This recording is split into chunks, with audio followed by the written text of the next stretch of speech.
This is the Vanguard podcast. I'm Gavin. And I'm Zach. And we've just been joined by Richard Dien Winfield, who's running for Senate in Georgia in a special election to replace the Republican incumbent Kelly Loeffler. Richard has been a professor of philosophy at the University of Georgia since 1982, and now he's decided to get involved in politics. Welcome to the podcast, Richard. How's it going? Yeah. These are pretty trying times for everyone. I mean, in face of the trifecta of the pandemic, the economic collapse that the mismanagement of the pandemic has brought upon us, and the racial justice crisis that is breaking out. Of course, it's been simmering all along. And then let's not forget, behind all of this, a climate crisis that is sending our way several hurricanes, wildfires, etc. So, and for a candidate, it's tough, if you're not a darling of the establishment, to get your existence and message known when all in-person campaigning has been suspended. Yeah, how's that been as a non-establishment funded? Have you been completely sidelined? What's it been like running in a pandemic like this? Yeah, well, I wouldn't say I'm completely sidelined. Unfortunately, our race is taking place side by side with another regular race that had a primary going on in June. John Ossoff was the winner on the Democratic side. So a lot of the news attention was on that other race. No one knew who was going to enter our race. And that didn't happen until the end of March, or I should say the end of the first week of March. And then finally, various groups and so forth were beginning to organize events for the now known Senate candidates. And then a week later, everything was suspended.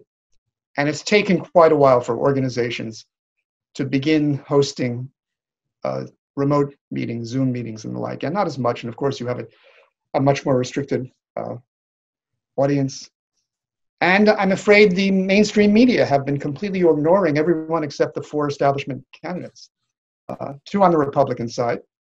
You have Doug Collins, that bulldog of Trump, who was so loud at the impeachment hearings. And then you have two establishment Tweedledum, Tweedledee candidates on the Democratic side, who are raising a lot of money, have very little to say on matters of policy. And the rest of us are very much under the radar. So it's really important for podcasts and other ways of getting around the gatekeeping of the media. I did, by the way, run 2 years ago, the United States House of Representatives in Georgia's 10th Congressional District. Again, I was an outsider. Then I was in a district that was gerrymandered, as are all the congressional districts in Georgia, in a 2-to-1 advantage of Republican-leaning voters. And you just can't get enough resources in a district like that to have a chance to get your message to much of the electorate and try to change their minds. This time around, even though it's a much, much bigger enterprise, and typical candidates for Senate these days raise $10 million or so, I will not be facing gerrymandering because it's statewide, and the totals, independently of voter suppression, are quite close, as was shown by the race 2 years ago when Stacey Abrams ran for governor and came within 20,000 votes of winning, despite very significant I was going to ask, you say there's not as much voter suppression since it's statewide, but Democrats often cite the Stacey Abrams loss as a result of voter suppression. Do you disagree? There is voter suppression going on, and of course it's larger in a statewide race, but there's no gerrymandering. Okay. In other words, all the voters are there. They can't carve out the districts. And of course, our Senate is an instrument of gerrymandering. True. To the extent that it privilege underpopulated rural regions. Yeah. But that's something for later reform. Yeah. Speaking of underpopulated rural regions, the Democrats usually insist on running real milquetoast moderates like, Doug Jones in Alabama or Amy McGrath in Kentucky. Right now we're seeing them, and they're using her to, fundraise all over the place online. You see her ads all the time, even though, and honestly, she doesn't really have much of a chance of winning, in my opinion. What's the reaction been like from the voters you have been able to reach to your unabashedly leftist platform and values, given that most of the Southern Democrats are very blue dog, Well, I wouldn't say that. I mean, if you think about Southern states like Georgia, most of the Democrats are African Americans, and much of the white population, particularly white working class population, has deserted the Democratic Party for the Republican Party. So the Democrats are very, very responsive to the message of social rights Mm-hmm. and a guaranteed job program starting at $20 an hour, as I'm proposing with the federal job guarantee. To any audience that I have a chance to speak at any kind of length, I get a receptive audience. And I think the polls, surprisingly enough, show that even in Georgia, a federal job guarantee has a majority support. Not that anyone has heard of it, because I'm the only candidate for Senate pushing it here in Georgia. And there are very few people nationwide. I just came across a candidate in Wyoming, the Democratic candidate, who is actually coming out for a federal job guarantee as well. But of course, Bernie Sanders finally came around to it. Mm-hmm. I was out there in 2018 pushing it in my race for Congress. The nation said I was the first candidate to do so. He was not yet ready to embrace it. He did to some degree in this race. I don't think he did it as much as he should have. And of course, it's being advanced by AOC and others as part of the Green New Deal, with, I think, a very important recognition.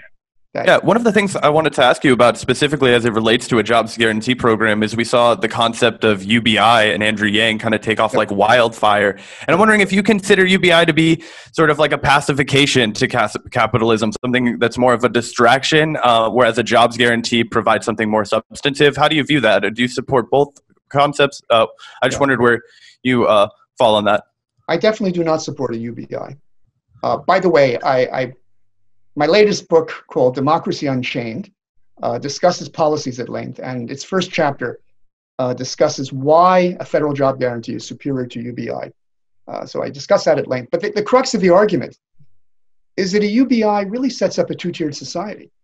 I mean, the UBI is a basic income. It is a poverty income. I mean, you can't live on $1,000 a month, as Wang and many proponents suggest. But that's what they want to provide. And they essentially are thinking of, in effect, a society where there are those people who just live on UBI, and then the rest of us who have employment. In addition, we get the UBI. We have to create the wealth that will support the UBI, which is rather expensive. And there's this huge discrepancy between those who are just on UBI, which is far below a living wage, let alone a fair wage, and then everyone else. And it leaves you with what? A kind of premature hobby existence, a premature retirement, where you have no resources to really be free. And the idea is UBI is going to end poverty and give you a certain kind of autonomy you can't have otherwise. But I think it neither gives you autonomy nor a decent livelihood. Whereas a federal job guarantee is tied to two things that allow it to wipe out not only joblessness, but poverty at the same time. Because it's tied not only to offering employment to anyone who can't find full-time employment in the market, and offer them jobs that are doing things that will support our common good, providing goods and services that the market is not providing, such as constructing a green new infrastructure, providing now, of course, an army of people who will be seeing who is infected and who has been in contact tracers. An army of contact tracers. We need, of course, public transportation. We need people expanding childcare, elder care, our educational services, bringing the arts and so forth to everyone. I mean, all of these things would be part of the kind of employment that would be offered to people. And at the same time, it would be employment at a fair wage, not a living wage of $15 an hour, which is a poverty wage and a recipe to homelessness. Even Fox News in Atlanta came out last week saying, in Georgia, you need at least $19 an hour to have any kind of housing. Well, you need more than 20. We have to start at $20 an hour and add to that the feature that it will keep pace not only with inflation, but with the rise of our national wealth, our national productivity. So we reduce the growing wage and income inequality. And then in addition, which completely eliminates the need for UBI, we offer equivalent replacement income to those who cannot work, those on disability and retirement. The current average payments for Social Security are poverty payments. I think it's something like $1,400 for Social Security, for retirement, and $1,200 for disability. You can't live on either. And if we have this fold aspect of guaranteed jobs at fair wages with equivalent replacement income, we wipe out unemployment and poverty income. So what would that do with the current jobs that currently are paying people exploitation wages would it mandate they also pay people a $20 Yeah, plus minimum? Exactly. It would be a new federal minimum wage. And any of those who argue, as they always do, against any kind of minimum wage, businesses are not going to be able to cope. Well, businesses for almost the last 50 years have been taking advantage of growing productivity. That has more than doubled our national wealth and national productivity, while wages have completely stagnated. If you take the national income before the pandemic, which was 18 trillion going on 19 trillion, there are only about 160 million people who are really breadwinners. Yeah. You take the average of income, it would be $115,000 or so. But I think only 8% of Americans make $100,000 or more. So we can raise the bottom actually much more than $20 an hour. The productivity is there. And if you make it a requirement on all enterprises, they're not at a competitive disadvantage in having to pay that bottom limit. What do you think the strategy is for getting the Democratic Party to, kind of get behind that? You yourself are running as a Democrat, and we've just seen the Democratic National Convention where the Biden-Harris ticket, was cemented, and we saw the likes of John Kasich and Colin Powell get olive branches from the Democratic Party, Bill Clinton, John Kerry. It seems like there's a lot of work to be done, to say the least, before they would be willing to abandon the neoliberal, corporate order of things. Do you think that there is hope to, salvage the Democratic Party as it stands as a party? Well, look, I think there is a hope. I chose not to run as a third-party candidate. I think in our system, it's very difficult for any third-party candidate in our two-party majoritarian system to really break through. Mm-hmm. And I think it's possible to transform the Democratic Party in the country. After all, Bernie Sanders and his supporters, of which I am one, came close on two successive elections. Unfortunately, we didn't make it, and the division between Bernie and Elizabeth did not help. But nonetheless, it showed that it is possible to attempt to transform the Democratic Party. And then, having failed at the presidential level, we still have the races statewide as well as local. And that's what I'm attempting to do. And I think we can push Biden and Kamala Harris further. I mean, already their platform is committed to, for example, eliminating cash bail, to having a living wage of $15 an hour. I think that's peanuts, but is better than nothing. And even Bernie was just for $15 an hour. So there's certain aspects in the Democratic Party platform that Biden and Kamala Harris are committed to that already advance a little bit of a push. Now, not completely insignificant. And I think we can take it further. That's going to depend upon people on the ground, people in the streets, and people going to the voting booths. And I think we can make a difference. And I think a candidate like myself is putting forward a platform that I hope will get out to the electorate, and that we can change political conversation.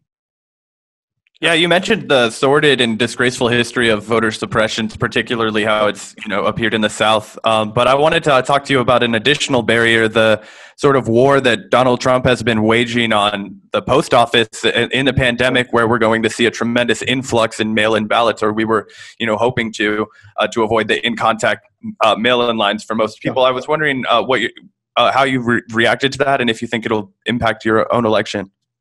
Well, I think it will impact all elections.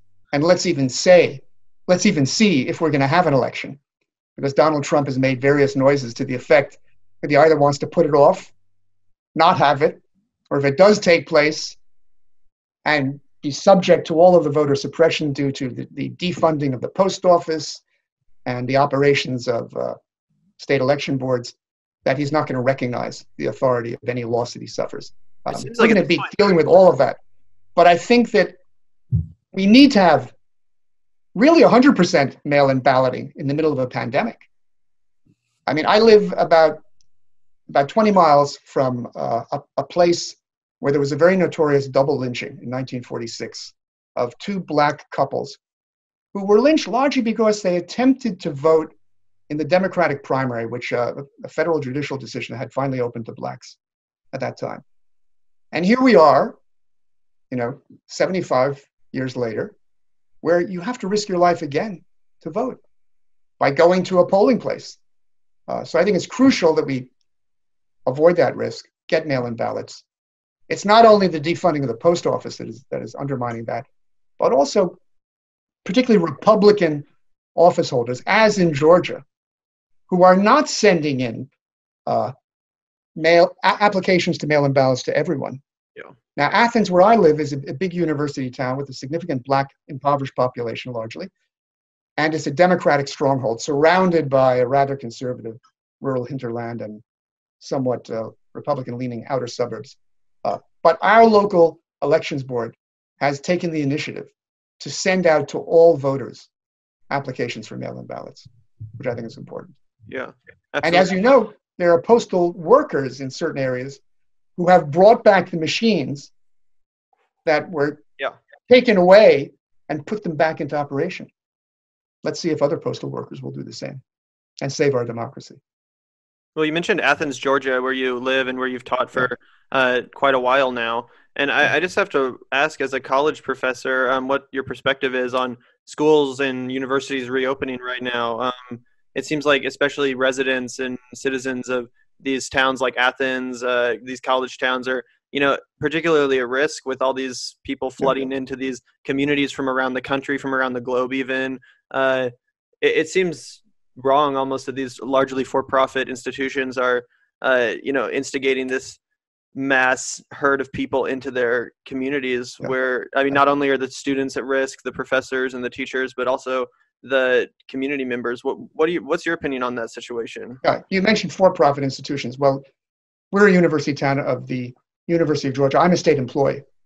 And as a state employee, I am doubly oppressed as an employee in that under right-to-work laws in Georgia, I'm not allowed to have a union that can engage in collective bargaining, nor can I go on strike. Now, nonetheless, the University of Georgia, as a public state university, is concerned about its bottom line. Yeah. And it has a massive football program that earns, several $100s in TV revenues. And of course, the football coach is the most highly paid individual in the town, I would think. But they are very concerned about their bottom lines. And Georgia actually leads the United States in the percentage of infections per person. And the US, of course, leads the world in pestilence and negligence in terms of how it's handling everything. And Georgia perhaps leads America. Our governor was the last to impose any kind of restrictions and the first to open up in a ridiculous manner. I remember that. So if you take the way things are going here, our public schools have decided not to open in-person schooling. They decided to go remote. UGA is opening. The dorms are now full. The fraternities are full. The bars are running riot. Young people in particular are taking very, very few precautions. Yeah. So it's really a super spreader catastrophe in the waiting. Yeah. And we'll see whether what happens at UGA is what happened at UNC in North Carolina, where after 1 week of opening, they had to shut down because testing showed that it was spreading like wildfire.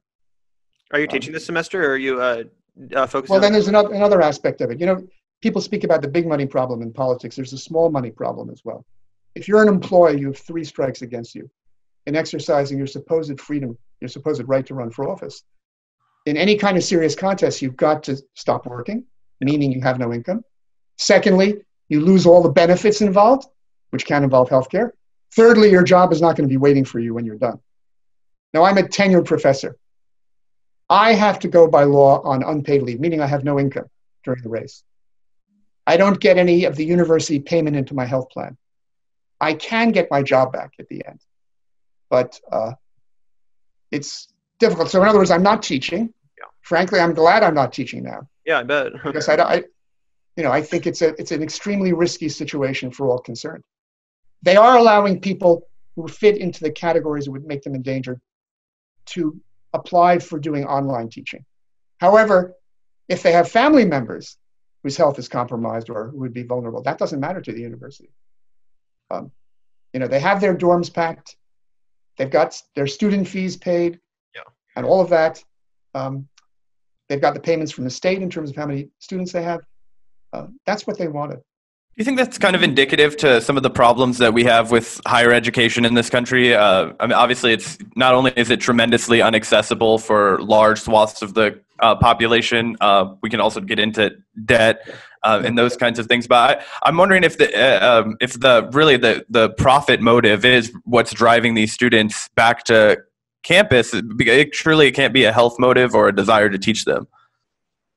Well, yeah, I mean, look, obviously people want to have things return to normalcy because they experience remote learning after the spring break.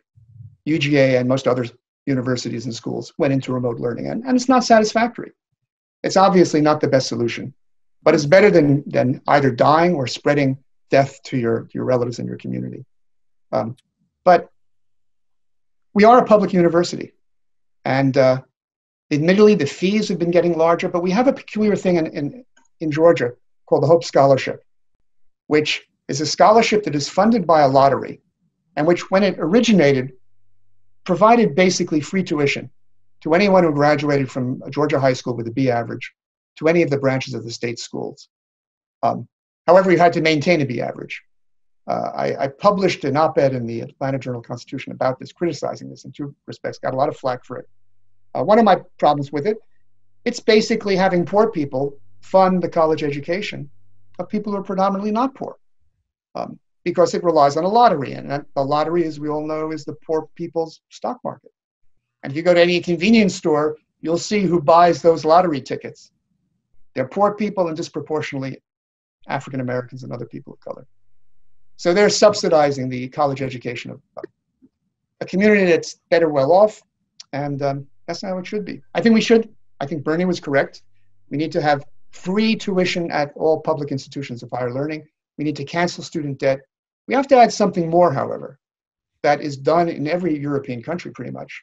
You not only have free tuition at higher education, but you have a stipend so that you can afford to be a full-time student.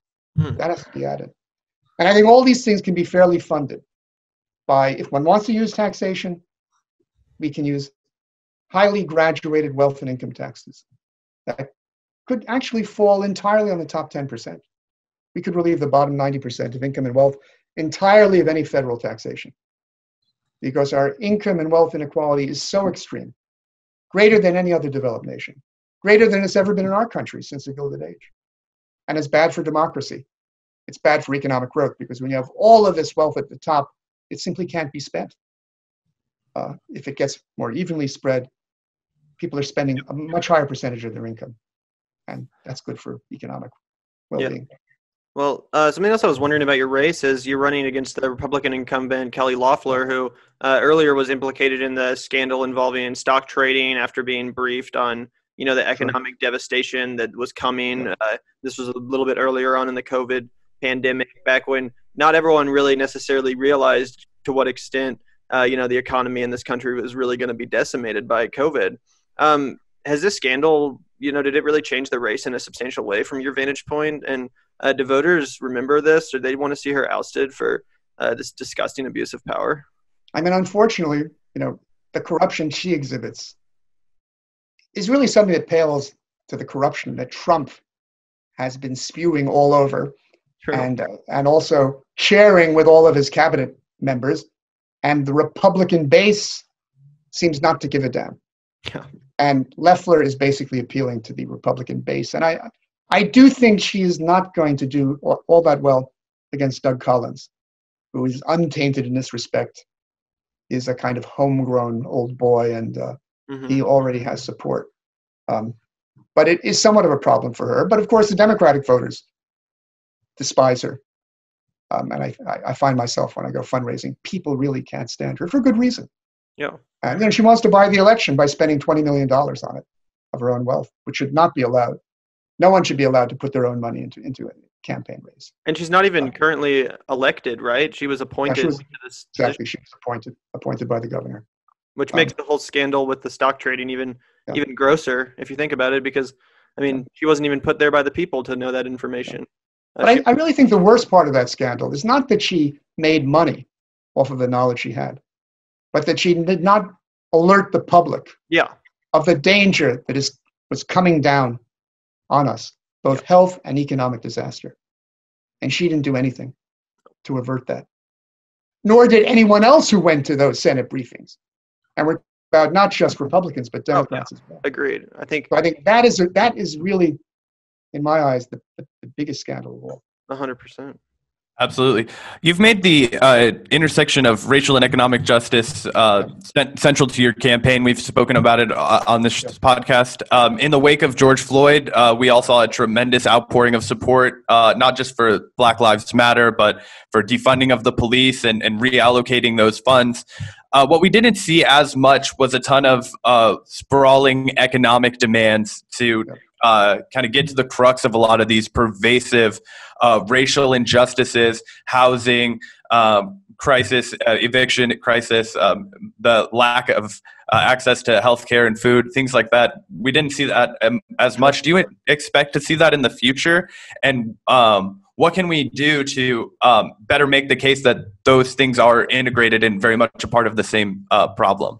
Well, I think the whole slogan of defund the police is really faulty because it boxes everything in within the confines of police budgets and more generally municipal budgets.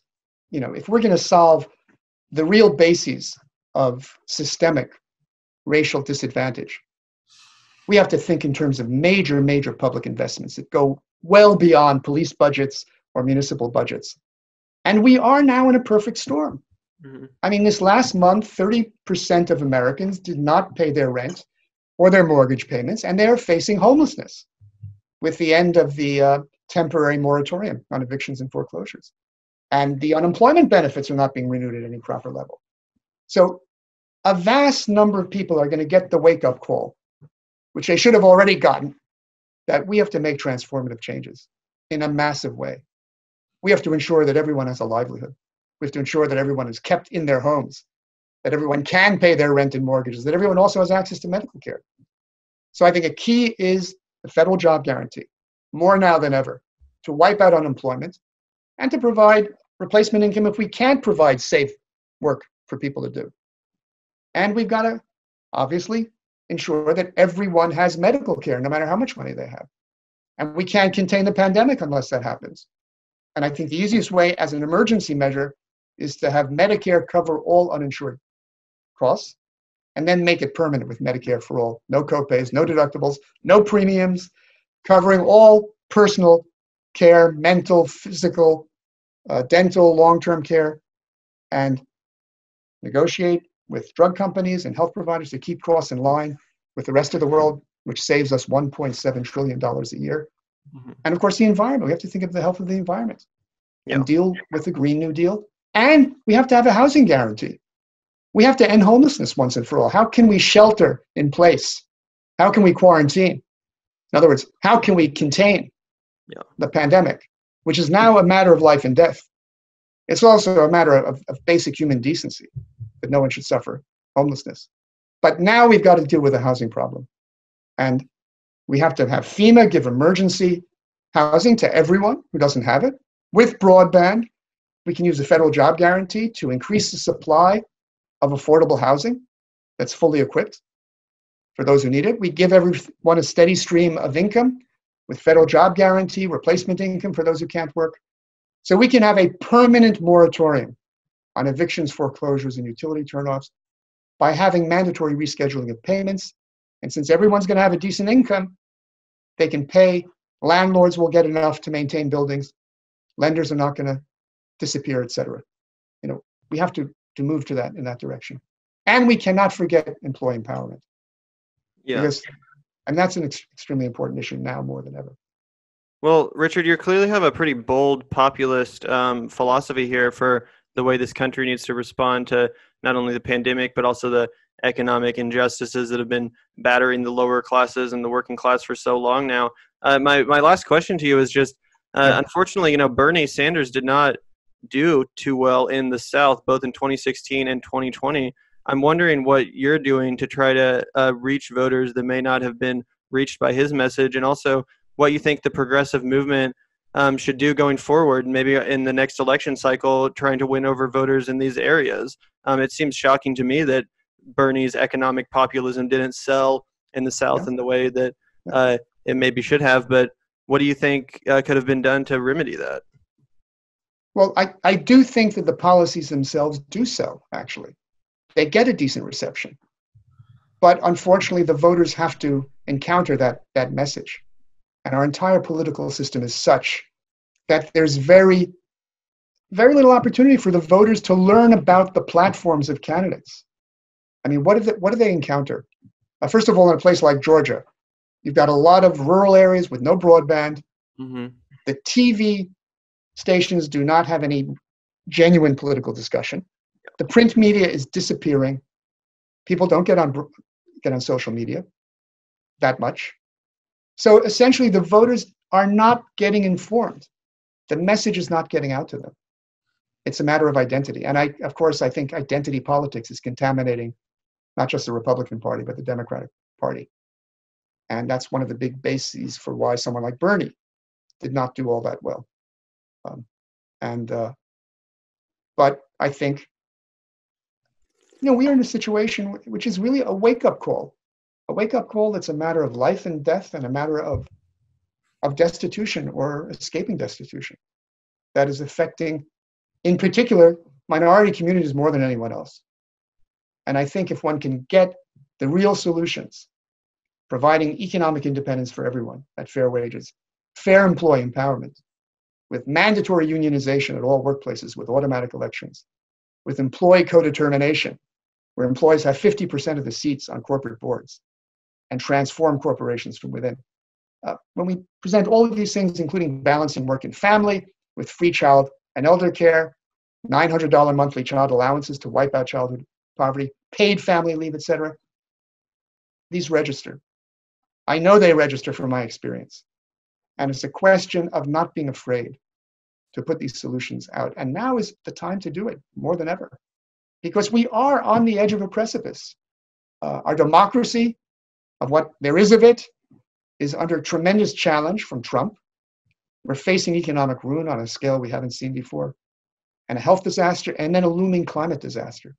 The pandemic may end in a year or two, but the climate heating is going to be around, potentially tormenting us for thousands, 10,000s of years, unless we act decisively now. Absolutely.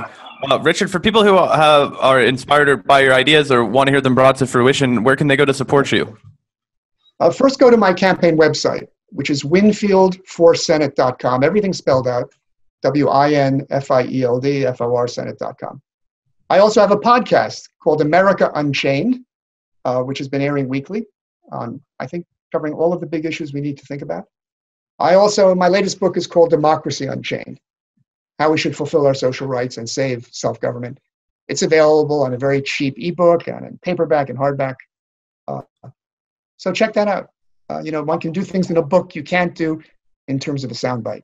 True. So awesome. I need volunteers. I need help. I need donations. I need it all. So absolutely. Let's make history this November.